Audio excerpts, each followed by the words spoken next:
Hello, ladies and gentlemen. My name is Mitzi, and this is Mitzi. Let's think about it. Today, we are thinking about food Americana. Let's be honest, when you think about food Americana, you basically be thinking about the good food that America has. And luckily for me, I have a special guest named David who has all of the great intelligence of food Americana. David, why don't you go ahead and introduce yourself? Thank you. Thanks for inviting me. I've been a journalist for some 50 years. I was in network news forever. Then I switched and created a show called Diners, Drive-Ins, and Dives, which some of you may remember. Yeah. After that, I spent 11 seasons with that show, moved on. Most recently, I wrote a book called Food Americana about the fact that A, we have an American cuisine, and B, I explored exactly how we got it and what it is. And basically, we took bits and pieces of the cuisines of other countries and cultures, generally as brought here by immigrants, although we also adopted the foodways of Native Americans. And we modified these dishes and we changed these dishes and we made them Americanized, but Yeah. they're now part of a core cuisine that includes the American versions of Chinese food, Mexican food, Italian food, pizza most specifically, and on and on. And it was a lovely dining experience to come up with the information. No, I think that would be interesting to have gone through. Would you say, because I lived in the East Coast and here in the Midwest, and I've also lived in the South, and I feel that just in those three regions, their cooking styles are very different. You know, the way that they cook food, even in the South, different even parts of the South, once Mm-hmm. you cross that Mississippi line, the East Coast, the east of that and the west of that, are two different styles of cooking as well when it comes to the South. So I just feel that regions most definitely has an impact on the style that changes something so simple like rice and beans or chicken or just cornbread alone is something so Mm-hmm. different in so many different regions. Cornbread, with or without sugar. With or without sugar, with or without corn. That's a big Yeah. debate for some people. No, region. Look, all cooking at its heart is regional. We talk in this country about Italian food. That's absurd. There's the food of Abruzzese, there's the food of Calabria, there's the food of Venice. It's all regional based on what's available. In the United States, obviously, we cooking styles differed regionally based to a great extent on what was available and what was available to whom, and especially what was available to people in poverty. Because most of the truly creative dishes in any region are the ones that were invented or modified by people of limited means trying in a very creative way to create acceptable sustenance. Um, you look at soul food, and so much of it is based on the bits and pieces of the animal that, pardon me, in the days of slavery, were what the overseers, the I hate to use this word, but the owners of the slaves made it possible for the enslaved people to eat, and it wasn't the good parts of the animal. I mean, we spend a fortune on chicken wings now on Super Bowl Sunday, but that wasn't considered the prize part of the bird. Yeah, it really wasn't. You would think of the breast to be the most prized part of a bird versus the wings or the legs that barely have a lot of meat Well, in so it. yeah, So, someplace with meat on it, like a thigh, which tastes much better than a breast because it has fat, and oh fat yeah. is flavor. And we went through. Look, I've battled my weight my whole life, so I'm intimately familiar with this. But when I was young, and suddenly the skinless chicken breast became available, Mhm. an item which had seemingly no calories, but also seemingly no taste. Yeah. Most of the great recipes involving chicken, especially European recipes, involve dark meat, which has a much deeper flavor profile because it has some fat. I mean, an interesting thing happened to me personally. I'm old enough and unfortunately not thin. I got diagnosed with type 2 diabetes and had to change the way I'm eating. And my nutritionist said to me, we're not going to count calories. This is the stuff that you should eat. This is the stuff that as a diabetic you should not eat. We're going to make a schedule for when you eat and just eat good food. And in doing that, for the first time, not counting calories, I've been losing a substantial amount of weight. It's fascinating how we, as a culture, kind of put the kibosh on good basic food, and in many cases replace that with processed crap and Snackwell's cookies that supposedly were fat free. Well, of course they were fat free. They were full of sugar, which turned to fat. Um, just eat good food. Make good food. It's that simple. Do you think that's the reason why America has such a high drive-throughs and drive-ins and things like that, just because a Well, lot of which the came fast food's first? The processed? which came first, the chicken or the egg? I mean, the drive through, the fast food culture was part of the boom boom 50s after Yeah, World War II, where white America, this did not apply to Black America, where white America was suddenly feeling flush and wonderful. And you had the GI Bill to let white people go to college. Um, and Eisenhower started building an interstate highway system. And people started moving to the suburbs and being in their cars, which they could now afford, hours a day. And the natural outgrowth of that was drive-through restaurants. And look, we pride ourselves these days on being a go-go culture. So obviously, one hand on the wheel, one hand on the burger is a sign of getting things done, as opposed to France, where they get just as much done and take a good 1 hour lunch most days. Um, but this fast food drive-through thing was seen as America on the cutting edge of the future. And B, the combination of salt, sugar, and fat that fuels these dishes is medically or not, at least emotionally addictive. So we've come to expect those flavors wrapped in wax paper. yeah, that's true. But I feel that back then the food was more fresh, I guess you could say, just because what was accessible to them. And I Well, it feel that now, depends when back then is. I mean, on the one hand, uh, if you were eating what was grown close to you, yeah, it was fresher for the most part.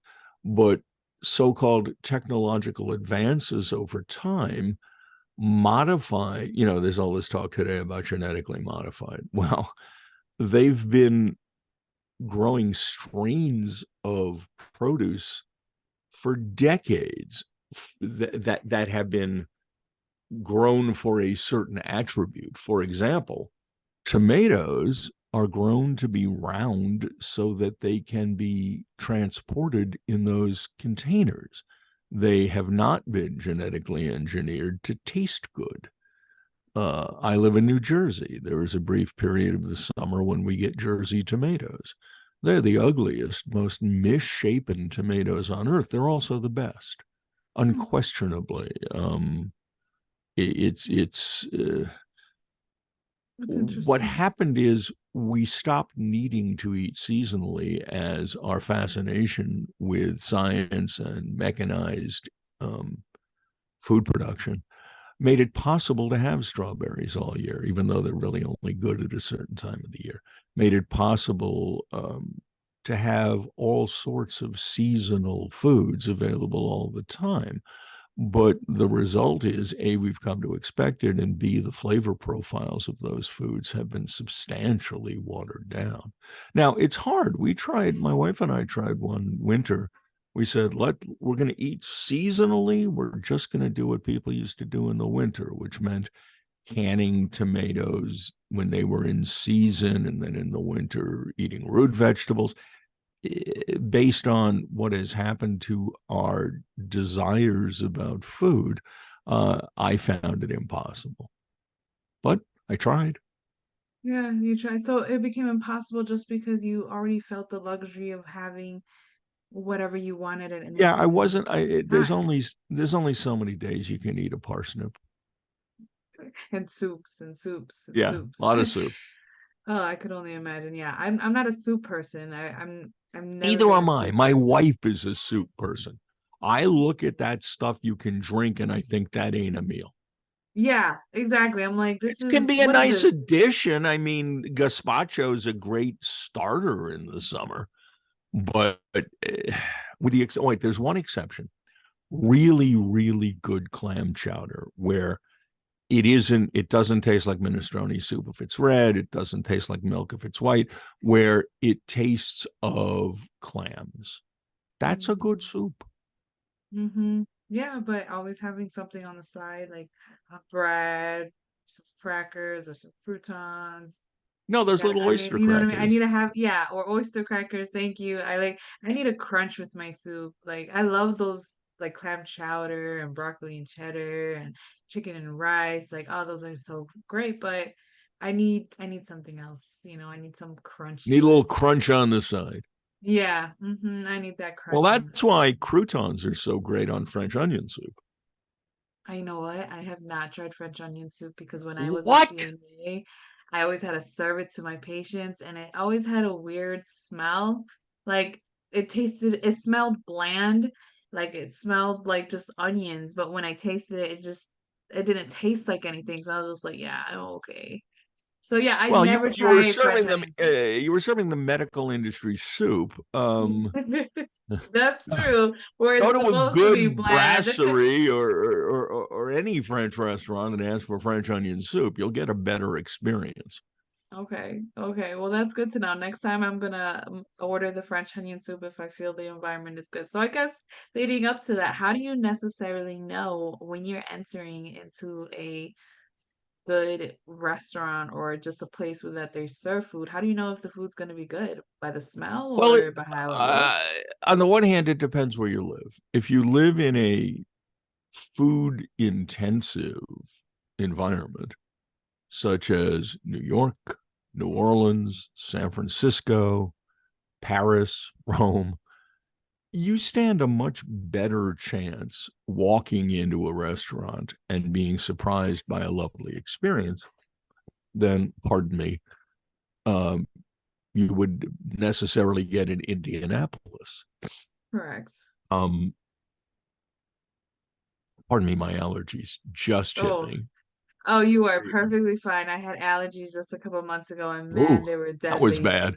Yeah, Um, allergies other have been deadly. Sorry. other than that, it's so hard to tell. I mean, I'm not a big devotee of things like Yelp because in an angry America, that is often an opportunity to hurt a restaurant owner as opposed to share real expressions.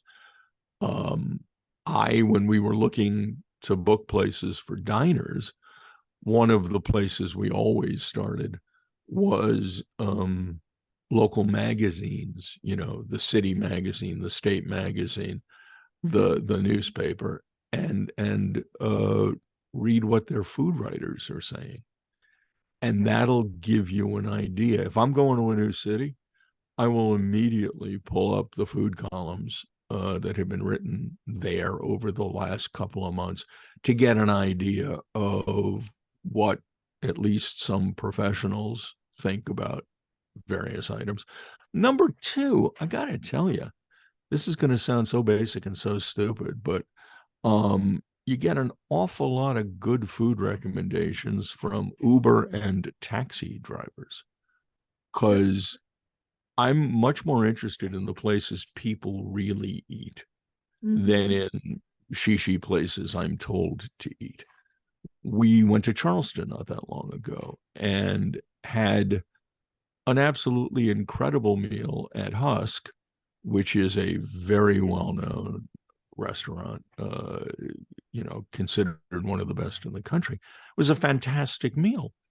But so was the one at the Oyster Shack that a local directed me to that was kind of at the end of a bridge to nowhere.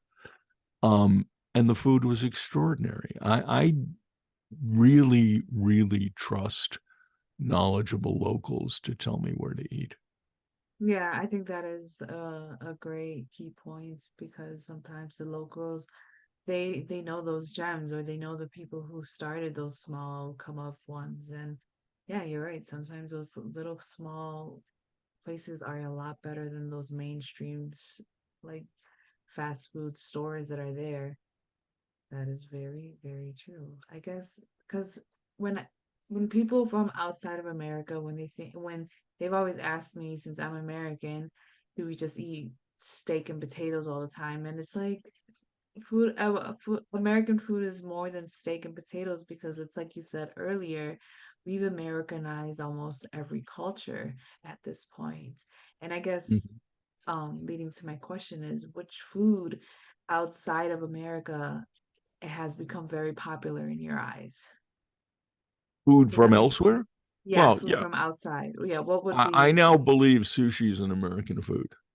Oh, okay, It is yes. it is produced in this country in a way that is unique. Most of what people here prefer among sushi is nothing you'd see in Japan. Uh, Oh, and that's really? fine. The big sushi rolls are generally not what is eaten in Japan.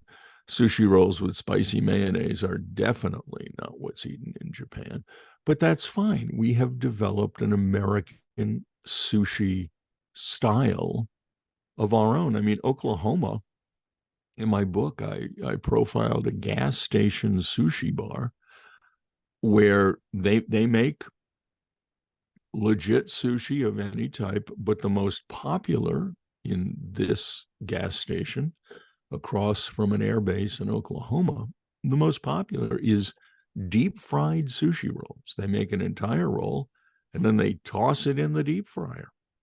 Oh, And this is goodness. the state that lives on chicken fried steak. So what could be better than chicken fried sushi? Sushi's an American dish now. Chinese food modified to our tastes is American. Pizza is American. Um, Lobster, one of the few dishes that's indigenous. Um, but again, we took it from another culture. We took it from the Native Americans who taught the English settlers you can eat these things, otherwise you're going to starve, and taught them how to cook shellfish in a manner that is reminiscent of the clam bakes you can still enjoy in New England today. I mean, you throw the lobster in with some seaweed on top of some coals, and you got dinner. Back then, the settlers were horrified by the concept of eating this thing, but the initial settlers were not particularly good at raising food since they were basically upper middle class who had escaped England for a variety of reasons. Middle class, not necessarily upper middle class, but they weren't real into doing the hard work Yeah. of raising food, and they nearly starved. Yeah, I seen that in a documentary before. The World History Channel has so many great documentaries on back then when the settlers came in, and that was one thing that they actually had the natives show them how to cook and how to farm and how to build houses. And I was like, wow, it's amazing. It's amazing what we don't really know in school until we get out of school and we Well, feel and self-educated. considering the genocide that followed, it's Yeah, it's baffling. It's It's not a baffling. Like I happy help you story. and then I kill you guys off. Yeah, Ridiculous. It's ridiculous. But I guess to start wrapping up the show before times runs up on us, what can be some lasting words that you can possibly leave our guest with? eat good food, make good food. The preponderance of things like food kits, where you get this box with pre-proportioned stuff, it takes longer than it takes to make real food. Um, take a chicken, put it in a pan, salt, pepper, garlic, and a little bit of chicken stock around the base to keep it moist. Put it into a 500-degree oven. Take it out. You'll have dinner. It's that simple.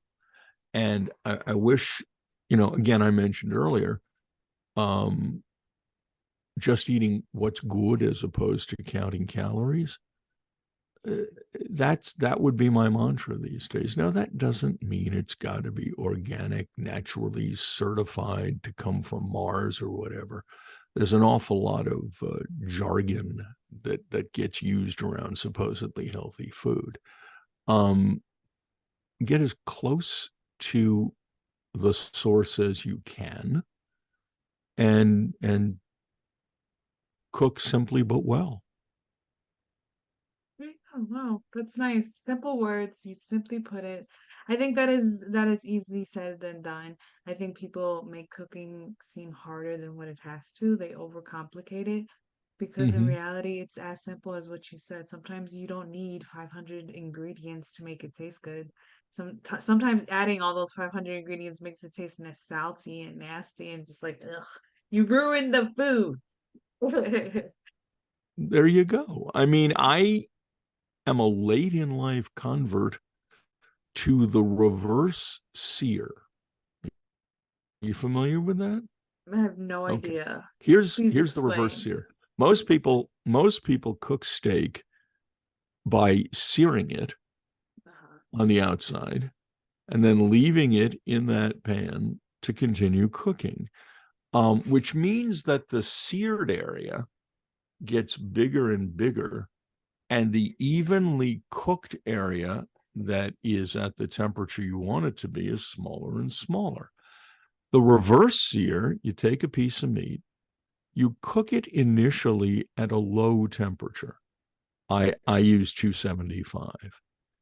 When it reaches 130 or 135, you take it out, you quickly throw it in the hottest pan you can get to sear both sides. But what you now end up with when you look at it is almost none of that gray brown layer around the outside. Because you cooked it at a low temperature, it is evenly cooked Oh, across the entire piece of meat. It's pink from side to side. Um, it's that's impossible interesting. to screw up. You can't No, screw it up. Trust me on this. I think that's really smart because for me, once I'm done frying chicken, I just put it in the oven on a low temperature just so it stays warm and it stays, and sometimes even makes it even more crispier when it's in the oven while I'm still frying the other chicken. And it's like it's kind of the concept, but not really, but you basically still cooking it a little bit, but slow and low. And then when you put it on, it makes it just right. Oh, that's smart. I like it. Thank you so much, David. Thank you for being on my show. I love your perspective. I think I appreciate you sharing it with myself along with my audience. That's it. That's my show, you guys, ladies and gentlemen. If you guys want to know more, go check out mitzythinking.com and you find more great contacts as well as David here as well. So always keep thinking. Bye.